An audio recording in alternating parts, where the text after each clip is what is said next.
ಈಗ ಗೊತ್ತಾಗ್ತಾ ಇದೆ SIT ಕಾನ್ಸ್ಟಿಟ್ಯೂಟ್ ಮಾಡಿದ್ದು ಒಂದು ದೊಡ್ಡ ಬುರುಡೆ. That Dakshina Kannada police has failed to establish. ಕರ್ನಾಟಕದ ಜನರಲ್ಲಿ ಏನು ಒಂದು ಪೂಜ್ಯ ಭಾವನೆ ಇದೆಯಲ್ಲ, ಅದು ಒಂದು ರೀತಿಯಾಗಿ ಹೊಡೆದು ಅದಕ್ಕೆ ಅವಮಾನ ಮಾಡೋದ್ರಲ್ಲಿ ಒಂದು ದೊಡ್ಡ ಪ್ರಯತ್ನ ಅಂತ ನಡೆದೋಯ್ತು. ಯಾವ ಅನಾಮಿಕ? ನಮಗೆ ನಿಮ್ಗೆ ಅನಾಮಿಕ ಇರ್ಬೋದು, ಆ ಸ್ಥಳದಲ್ಲಿ ನಾವು ಅನಾಮಿಕ ಅಲ್ಲ. Police have looked like idiots and fools. ನಾನೇನಾದ್ರೂ ತನಿಖಾಧಿಕಾರಿ ಆಗಿದ್ದರೆ ನಾನೆಲ್ಲ ಮುಚ್ಕೊಂಡು ನನ್ನ ಮಗನ ಫಸ್ಟ್ ಹೇಳಿದ್ರೆ ಕರೆಕ್ಟ್ ಹೇಳಿದೆ ಅಂತ. ಈಗ ನಿಜವಾದ ಇನ್ವೆಸ್ಟಿಗೇಷನ್ ಈಗ ಬುರುಡೆ ಬಗ್ಗೆ ಅಲ್ಲ, ಇದೆಲ್ಲ ಸಂಚು ಯಾರು ಮಾಡ್ದ ಆ ಇನ್ವೆಸ್ಟಿಗೇಷನ್ ನಡಿಬೇಕು. ಈಗ ಸದ್ಯ ಎಲ್ಲರ ಗಮನ ಸೆಳೆದಿರೋ ಘಟನೆ ಅಂತ ಹೇಳಿದ್ರೆ ಧರ್ಮಸ್ಥಳ ಕೇಸ್. ಈ ಧರ್ಮಸ್ಥಳ ಕೇಸ್ ಏನಾಗುತ್ತೆ, ಎಲ್ಲಿವರೆಗೆ ತಲುಪುತ್ತೆ, ಮಾಸ್ಕ್ ಮ್ಯಾನ್ ಹೇಳ್ತಾ ಇರೋ ವಿಷಯಗಳು ಎಷ್ಟು ಸುಳ್ಳು ಎಷ್ಟು ಸತ್ಯ ಅನ್ನೋದನ್ನ ಭಾಸ್ಕರ್ ಸರ್ ಅವರ ಹತ್ರನೇ ಕೇಳೋಣ. ಸರ್, ಇನ್ನು ಧರ್ಮಸ್ಥಳ ಪ್ರಕರಣಕ್ಕೆ ಬಂದ್ರೆ SIT ತನಿಖೆ ಆಗ್ತಾ ಇದೆ.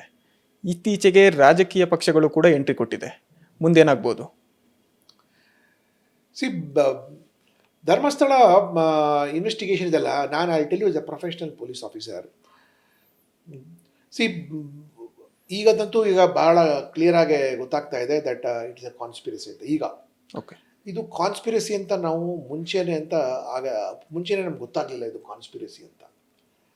ಭಾಳಷ್ಟು ಜನ ಯಾಕಪ್ಪ ಇಷ್ಟು ಹೇಳ್ತಾರಲ್ಲ, ಏನೋ ಇದೆ ಅಂದ್ಬಿಟ್ಟು ಆವಾಗ ಎಲ್ಲ ಪಕ್ಷದವ್ರು ಕೂಡ ಸ್ವಾಗತ ಮಾಡಿಬಿಟ್ರು SIT ಕಾನ್ಸ್ಟಿಟ್ಯೂಟ್ ಮಾಡಿದ್ದು. ಈಗ ಗೊತ್ತಾಗ್ತಾ ಇದೆ SIT ಕಾನ್ಸ್ಟಿಟ್ಯೂಟ್ ಮಾಡಿದ್ದು ಒಂದು ದೊಡ್ಡ ಬುರುಡೆ. ಆ್ಯಂಡ್ ಇದು ಕೇವಲ ಒಂದು ಬಹುಸಂಖ್ಯಾತರಿಗೆ ಅವಮಾನ ಮಾಡೋದು ಮತ್ತು ಬಹುಸಂಖ್ಯಾತರದ ದೇವಾಲಯಗಳು ದೇವಸ್ಥಾನಗಳನ್ನು ಅವೇಳನವಾಗಿ ನೋಡೋದು ಮತ್ತು ತುಂಬ ಅವಮರ್ಯಾದೆ ತರುವಂಥ ಒಂದು ಸಂಚು ನಡೆದಿರೋದು ಈಗ ಎತ್ತು ಕಾಣ್ತಾ ಇದೆ.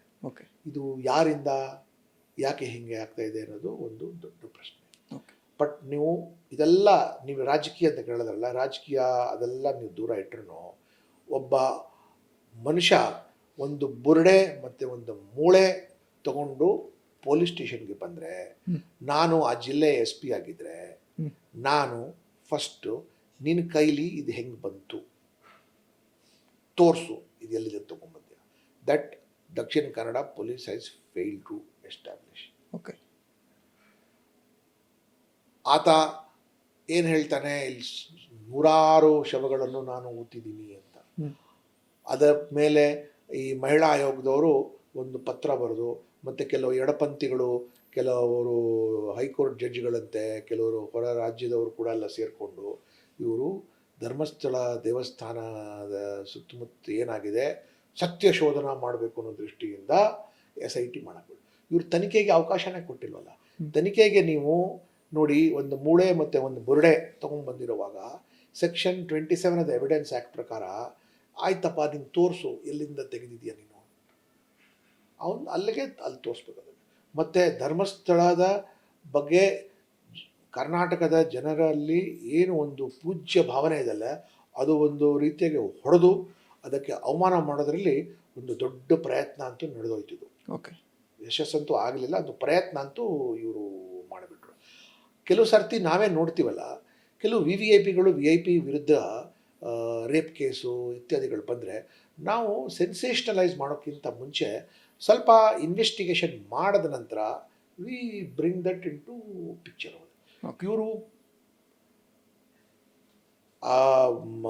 ಅನಾಮಿಕ ಯಾರಿದ್ದಾನೆ, ಅವನು ಯಾವ ಅನಾಮಿಕ? ನಮಗೆ ನಿಮ್ಗೆ ಅನಾಮಿಕ ಇರ್ಬೋದು, ಆ ಸ್ಥಳದಲ್ಲಿ ನಾವು ಅನಾಮಿಕ ಅಲ್ಲ. ಅವನೇ ಹೇಳ್ತಾನಲ್ಲ, ನಾನು ಧರ್ಮಸ್ಥಳದಲ್ಲಿ ಹೆಣ ಹೊತ್ತು ಕೆಲಸನ ಮಾಡ್ತಾಯಿದ್ದೆ, ಮತ್ತು ಸ್ಥಳೀಯ ಗ್ರಾಮ ಪಂಚಾಯತಿಯವರು ನನಗೆ ದುಡ್ಡು ಕೊಟ್ಟರೆ ಹೆಣ ಓದ್ತಾ ಇದೆ ಅಂತ. ಸೊ ಯಾರಿಗೆ ನಾನು ಅನಾಮಿಕ ಆಗ್ತೀಯಪ್ಪ ನೀನು? ಸೊ ಬಹುಶಃ ಅಲ್ ಜಜೀರಾ ಪೇಪರು ಮತ್ತು BBC-ಗೆ ಅವನ ಅನಾಮಿಕ ಇರ್ಬೋದು, ನಮಗೆ ನಿಮಗೆ ಅನಾಮಿಕ ಅಲ್ಲ, ಅಥವಾ ನಮಗೂ ನಿಮಗೂ ಆಯಿತು ಬಿಡ ಅನಾಮಿಕ ಲೋಕಲ್ ಅಂತ. ಮತ್ತು ಅವ್ನು ಮಾಸ್ಕ್ ಏನು ಹಾಕ್ಕೊಳ್ಳೋದು ಬಂತು, ಓಪನ್ ಆಗಿ ತೋರಿಸ್ಬೋದಲ್ಲ ಅದಕ್ಕೆ. So that was the first. ಮತ್ತು ಈಗ ವಿಟ್ನೆಸ್ ಪ್ರೊಟೆಕ್ಷನ್ ಆ್ಯಕ್ಟಲ್ಲಿ ಒಂದು ಪ್ರೊಟೆಕ್ಷನ್ ತೊಗೊಂಡು, ಮತ್ತು ಅವ್ನು ಹೇಳ್ದಂಗೆ ತನಿಖೆ ಮೂರ್ಖರ ಥರ ಪೊಲೀಸರಿಗೆ means police have look like idiots and fools ಅಷ್ಟೇ ಹೇಳ್ಬೋದು. ನಾನೇನಾದರೂ ತನಿಖಾಧಿಕಾರಿ ಆಗಿದ್ದರೆ ನಾನೆಲ್ಲ ಮುಚ್ಕೊಂಡು ನನ್ನ ಮಗನ ಫಸ್ಟ್ ಹೇಳಿದ್ದೀನಿ ಕರೆಕ್ಟ್ ಎಲ್ಲಿ ಹೇಳಿದೆ ಅಂತ.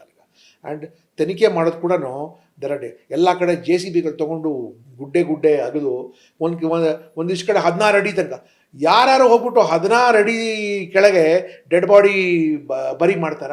ಕೋವಿಡ್ ಟೈಮಲ್ಲೇ 8 ಅಡಿ ಮಾಡಿ ಅಂತ ಹೇಳುವಾಗ ಜನ ಎಷ್ಟು ಆಕ್ರೋಶಕ್ಕೆ ಎದ್ರು. ಅವಾಗ 16 ಅಡಿ ಅದು ಔತ್ಕೊಂಡು ಹೋಗಿ ಇವನು ಹೆಣ ತಗೊಂಡು ಹೋಗಿ 16 ಅಡಿ ಮಾಡೋಕ್ಕೆ ಸಾಧ್ಯ ಇದೆ ಅವನಿಗೆ. So your investigation did not commence as per CRPC, as per BNSS from the beginning itself. ಅವನಿಗೆ ಫಸ್ಟು ಲೋಕಲ್ ಪೊಲೀಸ್, ದಕ್ಷಿಣ ಕನ್ನಡ ಪೊಲೀಸ್ ಕೈಯಲ್ಲಿ ತನಿಖೆ ಬಿಡಬೇಕಾಗಿತ್ತು ಇದು SIT ಮಾಡೋಕ್ಕಿಂತ. SIT ಮಾಡಿರೋ ಕಾರಣವೇ ಟು ಇನ್ಸಲ್ಟ್ ಆ್ಯಂಡ್ ಹ್ಯುಮಿಲಿಯೇಟ್ ಬಹುಸಂಖ್ಯಾತರಿಗೆ. ಅದರ ಜೊತೆ ಒಂದಿಷ್ಟು ಜನ ಈ ಯೂಟ್ಯೂಬ್ ತೋಲಾಂಡಿಗಳು ಅವರು ಕಾಸಿಸ್ಕೊಂಡು ಅವ್ರದ್ದೇ ಇಲ್ಲಿ ಸಲ್ಲದ ಮ್ಯೂಚುವಲ್ ಕಾಂಪಿಟೇಷನ್ ಒಳಗೆ ಆ ಪೂಜ್ಯ ಸ್ಥಳದ ಬಗ್ಗೆ ಅವಹೇಳನಕಾರಿಯಾಗಿ ಅವರು ರೆಕಾರ್ಡ್ ಕೂಡ ಮಾಡಿದ್ದಾರೆ, ಇದು ಕೂಡ ಅವರು ಮಾಡ್ತಾ ಹೋಗಿದ್ದಾರೆ. ಸೊ ಇದೆಲ್ಲ government has severely failed to protect the sentiments of Hindus towards Dharmasthala. ಕೊನೆಗೆ ಯಾವಾಗ ಜನ ಗೊತ್ತಾಯ್ತಲ್ಲ ಇದರೆಲ್ಲ ಏನೂ ಇಲ್ಲ ಅಂತ ಹೇಳಿ, ನಮ್ಮ ಯಲಹಂಕ ಶಾಸಕರು ಮತ್ತು ನಮ್ಮ ರಾಷ್ಟ್ರದ ಸಂಘಟನಾ ಕಾರ್ಯದರ್ಶಿಗಳು ಮತ್ತು ಮಾತನಾಡುವಾಗ ಭಯ ಪಟ್ಕೊಂಡು ಇವರೇ ಉಪಮುಖ್ಯಮಂತ್ರಿಗಳಿದಾರಲ್ಲ ಇವರೇ ಹೇಳ್ಬಿಟ್ರಲ್ಲ ದೊಡ್ಡ ಸಂಚು ಇದು ಅಂತ. ಅವರು ಸರ್ಕಾರದವ್ರು ತಾನೇ ಅವರು.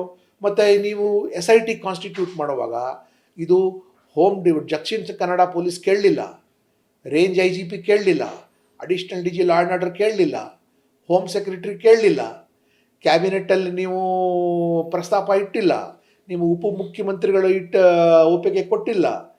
ಏಕಾಏಕಿಯಾಗಿ ಯಾರೋ ಮಹಿಳಾ ಸಂಘದವ್ರು ಹೇಳಿದ್ರು, ಮತ್ತು ಅನಾಮಿಕಾ ಅವನು ಗೊತ್ತಿಲ್ಲದ್ರು ನಾನು ಮಾಡಿದ್ದೀನಿ ತಕ್ಷಣ ಅದರ ಮೇಲೆ ಒಂದು SIT ನೀವು ಕಾನ್ಸ್ಟಿಟ್ಯೂಟ್ ಮಾಡಿಬಿಡ್ತೀರ ಅಂದರೆ ನಿಮ್ಮ ಸರ್ಕಾರದಲ್ಲೇ ಇದ್ರ ಬಗ್ಗೆ ಯುನಾನಿಮಿಟಿ ಇಲ್ದಿರುವಾಗ ವಾಟ್ ಕ್ಯಾನ್. ಈಗ ನೀವೇ ಎಲ್ಲ ಕಡೆ ಆಗದು ನೋಡಿದ್ರಲ್ಲ, ಏನು ಸಿಕ್ತು ನಿಮಗೆ?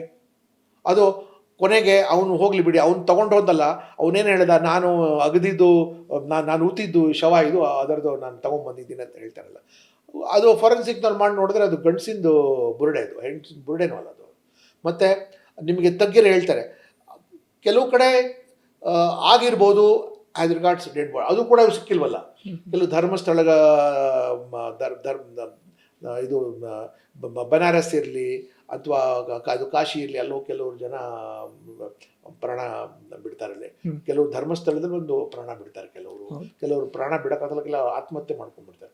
ಅಂಥ ಸಮಯದಲ್ಲಿ ಬಾಡಿಯಲ್ಲಿ ಬಂದಿರುವಾಗ ಅದಕ್ಕೆ UDR ಅಂತ ಮಾಡಿ, UDR ಮಾಡುವಾಗ ಪೋಸ್ಟ್ಮಾರ್ಟಮ್ ಮಾಡ್ತಾರೆ. ಅದಕ್ಕೆ ಪೋಸ್ಟ್ಮಾರ್ಟಮ್ ಮಾಡುವಾಗ ಸ್ಕಲ್ ಕಟ್ ಮಾಡ್ತಾರೆ ಇಲ್ಲಿಂದ, ಮತ್ತು ಸ್ಟರ್ನಮ್ ಬೋನ್ ತೆಗಿತಾರೆ. ಸೊ ಹೋಗಲಿ, ಆ ಬಾಡಿ ಆದರೂ ಇದೆಯಾ? ಸ್ಟರ್ನಮ್ ಬೋನ್ ತೆಗೆದಿರೋದು ಪೋಸ್ಟ್ಮಾರ್ಟಮ್ ಮಾಡಿರೋ ಬಾಡಿ ಕೂಡ ಆದರೂ ಸಿಗ್ತಾರೆ ನಿಮಗೆ, ಅದು ಕೂಡ ಸಿಗ್ಲಿಲ್ವಲ್ಲ. ನಿಮ್ಗೆ ಯಾರು ಹೇಳಿದ್ರೆ ಇಂಥ ಕಡೆ ಆಗಿಬಾರ್ದು ಅಂತ, ಎಲ್ಲ ಬೇಕಾದ್ರೆ ಅವ್ರೇನು ಬಾಹುಬಲಿ ದೇವಸ್ಥಾನ ಒಳಗೆ ಅಲ್ಲಿ ಕೂಡ ಆಗಿತ್ತು. ಅವ್ನು ಹೇಳ್ತಾ ಅವನೇನಾದರೂ ಧರ್ಮಸ್ಥಳ ದೇವಸ್ಥಾನ ಕೆಳಗಡೆ ಆಗಿರೋದು ಅಲ್ಲೋಗಿ ನೀವೇನು ಅಗಿತಾ ಇದ್ದಾರೆ ನೀವು ಅಲ್ಲಿಗೆ. ಸೊ ಆಲ್ ದಿಸ್ ಈಸ್ ಒಂಥರ insensitive unplanned investigation in which professionalism ಇಲ್ಲ ಅಂತ, ವೃತ್ತಿಪರವಾಗಿ ಏನೂ ಮಾಡಿಲ್ಲ ಅಲ್ಲಿ. This is what I can tell you. Sir, ಅದೇ ಪ್ರಕರಣದಲ್ಲಿ ಅನನ್ಯ ಭಟ್ ಪ್ರಕರಣ ಕೂಡ ಬರುತ್ತೆ. ಅಂದರೆ ಅವರ ತಾಯಿ ಸುಜಾತ ಭಟ್ ಅವರು ಬಂದು, ನನ್ನ ಮಗಳು ಇಷ್ಟು ವರ್ಷದ ಹಿಂದೆ ಇಲ್ಲಿ ಧರ್ಮಸ್ಥಳದಲ್ಲಿ ಕಾಣೆಯಾಗಿದ್ದು, ಅದು ಬಯಲಾಗಿದೆಲ್ಲ. ಸುಜಾತ ಭಟ್ ಅವರು CBI ಸ್ಟೆನೋಗ್ರಾಫರ್ ಅಂತ ಹೇಳ್ತಿದ್ರು, ಕೋಲ್ಕತ್ತಾ ಒಳಗಿದೆ ಅಂತ. ಆ ಟೈಮಲ್ಲಿ ಆಕೆ ಶಿವಮೊಗ್ಗದಲ್ಲಿದ್ದರಂತೆ. ಅವ್ರಿಗೆ ಮಕ್ಕಳೇ ಇರಲಿಲ್ವಲ್ಲ. ಅನನ್ಯ ಭಟ್ ಅನ್ನೋದ್ರ ಬಗ್ಗೆ ದೇರ್ ಇಸ್ ನೋ ಅನನ್ಯ ಭಟ್, ಫಿಕ್ಟಿಷಿಯಸ್ ಕ್ಯಾರೆಕ್ಟರ್ ಇದು ಅನನ್ಯ ಭಟ್. ಮತ್ತು ಅವರು ತೋರಿಸಿದ ಫೋಟೋ ಇದಲ್ಲ, ಇನ್ಯಾರ್ದೋ ಫೋಟೋ ಅದು ತೋರಿಸಿರೋದಂತ. ಸೊ ಅದು ದಟ್ ಹಸ್ ಫಾಲನ್ ಅಪಾರ್ಟ್, ಅದು ಸುಳ್ಳಂತ ಆಯ್ತಲ್ಲ. ಅಂದರೆ ಯಾರೋ ಅವ್ರಿಗೆ ಹೇಳ್ಕೊಡ್ತಾ ಇದ್ದಾರೆ, ನೀವು ಹೋಗಿ ಕಂಪ್ಲೇಂಟ್ ಕೊಡಿ, ಇವ್ರಿಗೆ ಅವಮಾನ ಮಾಡಿಸಿ ಅಂತ ಇತ್ಯಾದಿಗಳು.